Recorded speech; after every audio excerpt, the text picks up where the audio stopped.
Option 2. So now he decides, well, here I am, it's the middle of May, I'm looking out there, there's no rain in sight, things are really looking bleak on the rangeland, and I look at the markets and I see what the markets are doing, and I see that we have the strongest cattle market in history that we're looking at. So this rancher says, you know what, I'm just going to take this opportunity and liquidate the entire herd. I'm going to sell all of these yearlings, I'm going to sell all of my pairs, and I'm going to sell whatever hay I raise this year and whatever hay I have on hand. So essentially, he's just going to get into the business of selling those livestock, selling that hay, and then sitting on this ranch and letting it rest, or if we get rain in the fall, taking in cattle. So option number 2, sell everything. Okay, complete liquidation. Okay. Is this a normal option? Absolutely not. Is this an option worth considering? I think so. Okay, so what is really the driving decision, determining factor as to if this decision is going to be a good decision? Well, as you can probably guess, it has everything to do with where we are in the cattle cycle, where cow prices are headed, where they are now, and where they're going in the future. I'm sure many of you probably know this by heart, but if we look at cattle prices, okay, and down here in years, we can go clear back to the 1920s, probably even before then, and then come out here to 2012, okay, and look at what those cattle prices have done. And if you want to bring a real chart up like this, just type in the Google search engine historic cattle price chart, and you'll get a chart that looks very similar to this. Okay? I shouldn't say very similar, but looks somewhat like this. Essentially, what we had for decades was a 10-year up and down cattle cycle, where when prices were good, producers would hold back heifers. Things are good. The cash flow situation is good. We're going to hold back heifers, and we're going to build because the business is profitable. Okay. Once that happened, and those heifers started producing calves, and we would have more calves on the market, so the supply would oversupply demand, and the price would drop. When that happened, people would get out of the beef business, start selling every calf they raised, those types of things. Supply would eventually drop, and then it would happen again. This was always about 10 years between these peaks, and somewhere back here in maybe the early 2000s, the whole game changed, okay? And what happened was we started having a run-up that looked something like that, okay? And I know we've had some blips along the way. But what changed? Well, the ethanol came into production, the price of corn changed, the fundamentals that underlie this market changed. So we had a dramatic shift in the value of cattle. And where are we today? Well, we're somewhere up here. There's been some blips along the way. And in fact, that line, if I would have drawn it different here, went up and has been kind of straight for the last couple of years. So the question is, where are we going in the next, let's say, 5 years or so? Well, nobody really knows. If we knew, of course we'd be millionaires and wouldn't be having. But I'm sure we could line up economist after economist that studies this, and they would all give you their reasons for where they think this line is going to go. Whether it's going to go down or whether it's going to stay straight. I haven't heard a lot of folks saying it's going to keep climbing.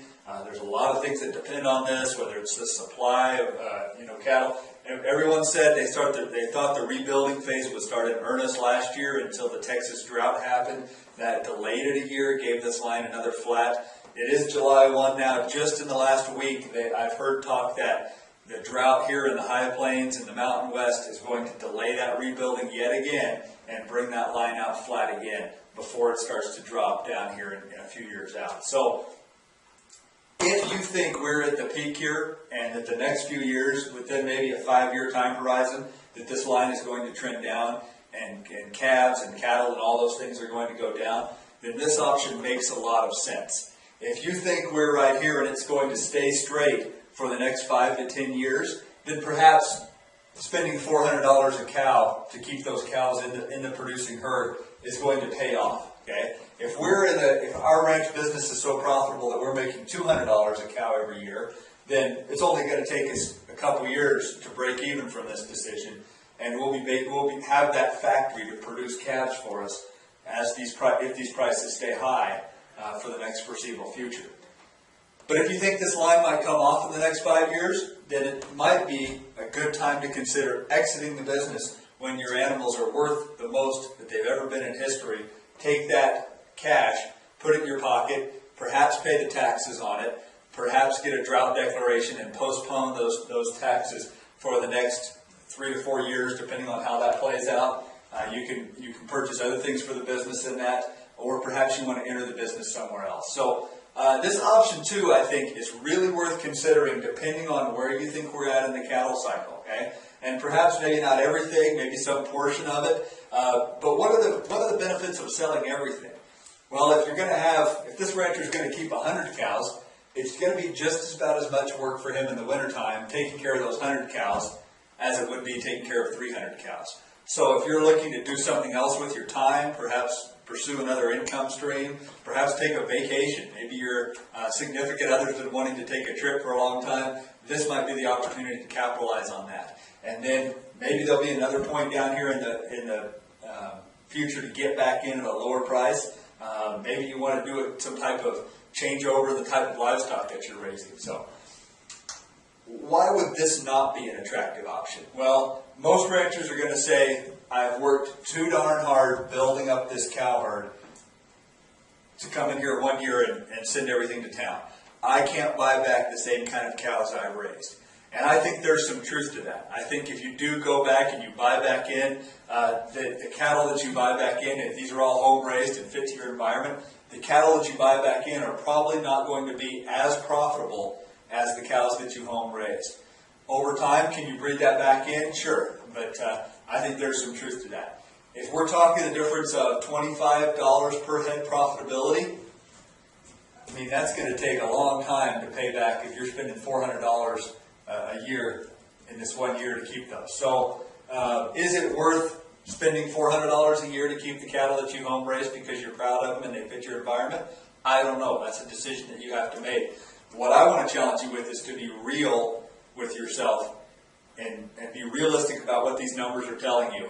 Okay, if these numbers are your numbers, or if they're the ones we're showing here, whatever those things are, look at what that's going to cost you to keep those genetics that you have raised, and be real with yourself about what can you buy back. What if this market does go down? Where can you buy those back in? How many years to get back to where you were with your genetics? So there's a lot of things going on here and a lot of questions that are not easily answered, but I think these are all important considerations when we look at these decisions.